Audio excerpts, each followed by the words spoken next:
Oi, nesse vídeo a gente vai falar sobre as duas questões do quiz objeto educacional da semana 1 da disciplina de algoritmos e programação de computadores. Para você que não é nosso apoiador classe A e está assistindo pelo YouTube e puder contribuir, você está vendo aí aqui na tela o nosso Pix. Então, se você puder fazer qualquer contribuição de qualquer valor, a gente agradece. Se você quiser se tornar nosso apoiador classe A de qualquer um dos eixos, ou o link aqui para se inscrever, para se matricular no nosso curso de acompanhamento, em cada um dos eixos está aqui embaixo na descrição. Então, vamos às duas questões. A primeira é uma questão referente ao texto base, introdução à computação usando Python. No algoritmo seguinte, a linha 4, que é essa daqui, ilustra um tipo de instrução que executará repetidamente os comandos das linhas 5 a 8, que são essas daqui, uma vez para cada valor da variável i, que é essa variável aqui.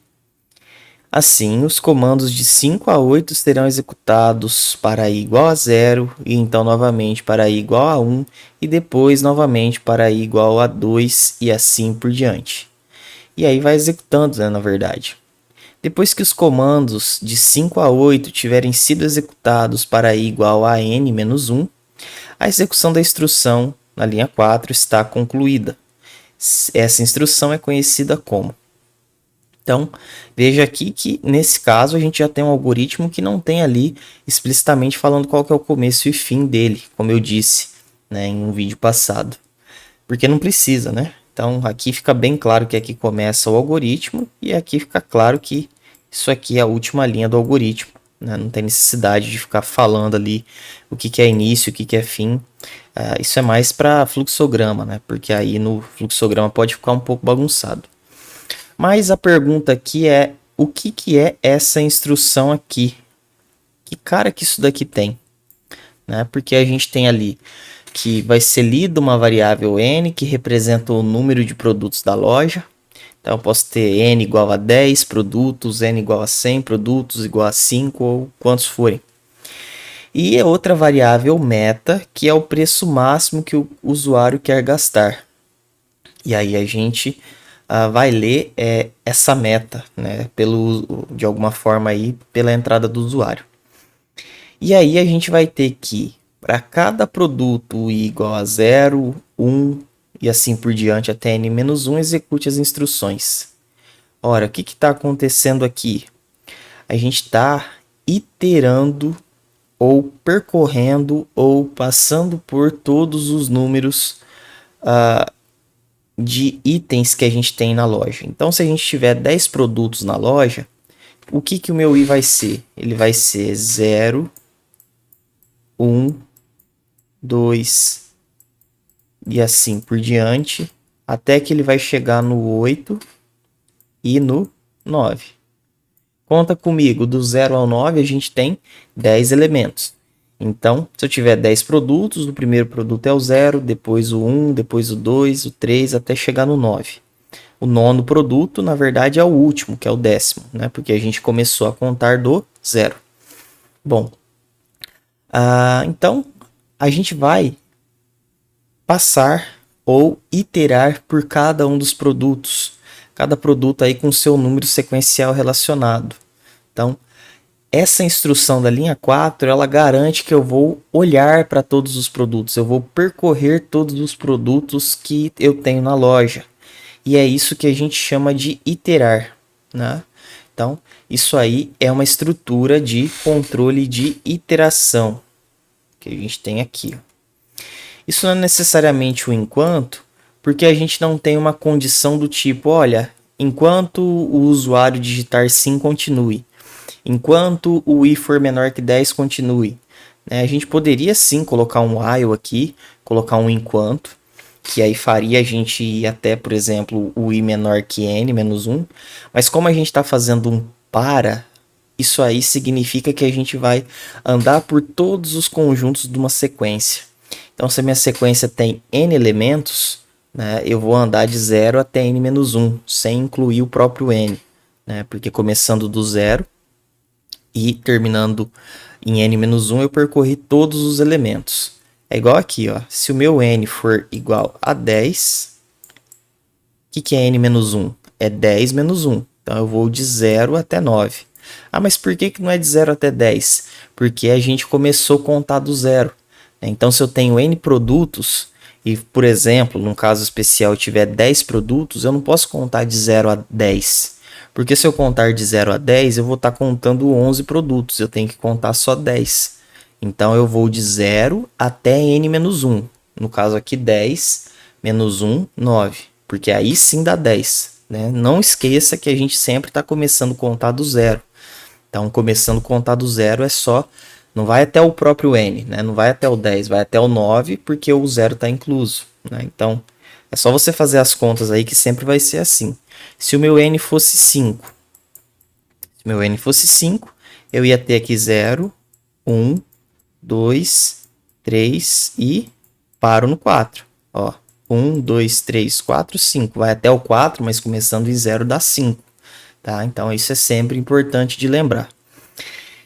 E aí isso não é um enquanto, porque a gente não usou ali o enquanto, na verdade, né? A gente não escreveu enquanto uma variável for menor que a outra, ou enquanto uma variável for menor que tal valor, ou enquanto a resposta não for sim, ou alguma coisa do tipo. A gente simplesmente está andando por toda a sequência, a gente está percorrendo todos os produtos da lista. As duas coisas, na verdade, são iterações. O while, que é o enquanto, e essa estrutura de controle de iteração, que na verdade chama for, né? Quando a gente está usando ali o comando específico em Python, as duas são iterações. Só que a iteração aqui, ela é contada.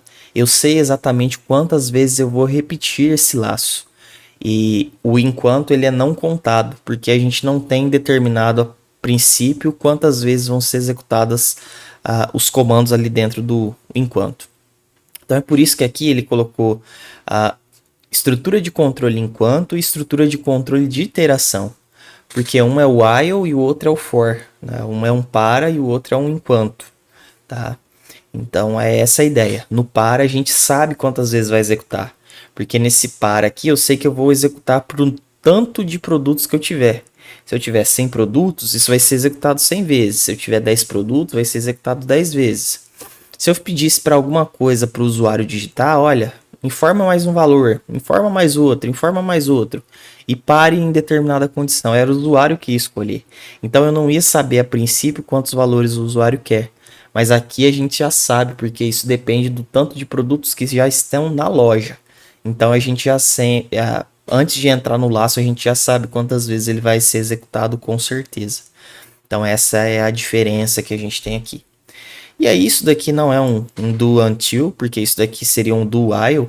Né? Você teria uma ideia da lógica do enquanto, só que em vez de você fazer um teste aqui no começo, né? Colocar uma condição aqui no começo, então enquanto o i for menor que 10, você não teria isso, você teria um faça, e aí você faz a lista de comandos pelo menos uma vez, e lá no fim você tem, né? Então começamos com faça, comando 1, 2, 3, 4, 5 e assim por diante, enquanto tal coisa não acontecer. Né? Isso aí é um faça até que, ou faça enquanto, né? Que é o que a gente chama de do until ou do while, tá? Que claramente não é o caso aqui. Se fosse, teríamos um teste aqui no final do algoritmo e não aqui no começo, tá? Isso não é uma estrutura condicional, um controle condicional simples, porque a gente não escolhe entre duas opções e segue o algoritmo, a gente está repetindo. Quando é só controle condicional, teria aqui no lugar de para alguma coisa escrito se, ou caso. Né? Então, caso alguma coisa aconteça, se alguma coisa acontecer, essa alguma coisa seria uma condição, a gente teria um controle condicional. Tá? E o goTo é uma estrutura que a gente tem em linguagem de máquina, que não vem ao caso aqui por enquanto, porque ela é uma estrutura que a gente usa para instruções de bem mais baixo nível do que o que a gente está lidando aqui nessa disciplina. Isso é uma disciplina, quando a gente envolve linguagem de máquina, o assembly, né, o montador, o que gera de fato os programas para o computador executar, a gente está falando bem mais próximo do hardware, que não é o nosso caso aqui trabalhando com Python. Isso seria uma estrutura que a gente chama de rótulo, né, de desvio que a gente faz ali no programa, mas isso é outra história e também não se aplica aqui. Então, com certeza, temos aqui uma estrutura de controle de iteração, um para ou um for.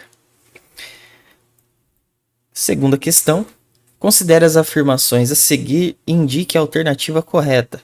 Aqui algumas afirmações são feitas e elas são afirmações, na verdade, bem simples. A primeira diz que algoritmos não servem apenas para programar computadores, eles são de uso geral. Isso aqui é verdade, porque realmente a gente pode usar algoritmos como, por exemplo, em manuais, receitas e outras coisas. Um programa de computador, sim, é específico, né? Mas um algoritmo ele tem simplesmente um conjunto de passos geral para solucionar determinado problema ou para te guiar em relação a alguma atividade que você quer executar. Então, realmente, eles são de uso geral, não são exclusivos para programar computadores.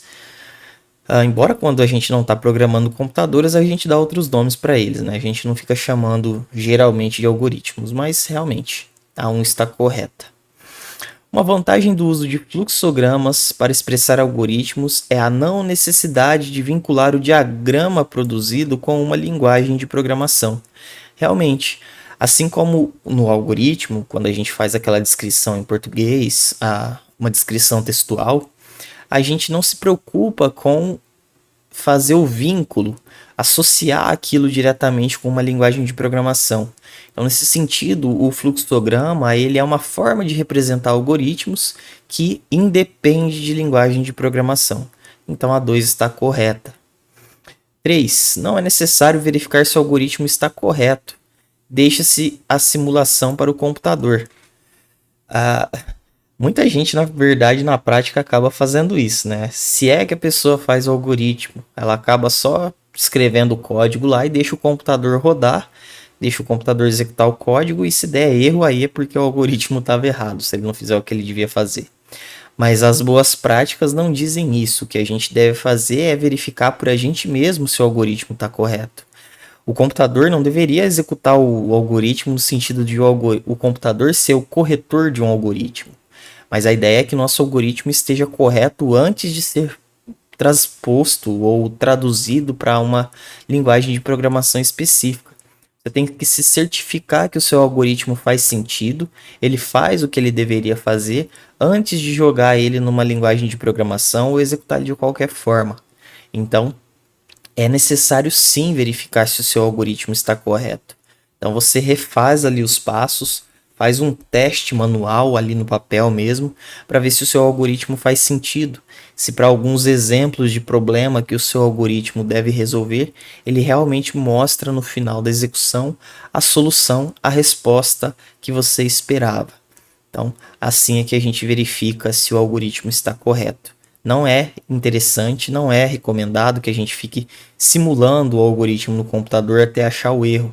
É ideal que você realmente encontre e saiba o que você está fazendo para não fazer o algoritmo por fazer. E a quarta diz que os algoritmos podem ter um conjunto de passos infinitos. O problema está aqui, claro, e em infinitos. A gente tem que ter um algoritmo tendo um conjunto de passos finitos. Né? Por mais passos que sejam de 1 passo, 3 passos, 10 passos, 1 milhão de passos, o importante é que tem que ter um fim. Tá? Então, a 4 aqui também está incorreta. Ficamos com correta só a 1 e a 2. No caso aqui, a alternativa B, no meu caso. Espero então que você tenha entendido a resolução dessas duas questões do quiz Objeto Educacional da semana 1. É isso então e até a próxima.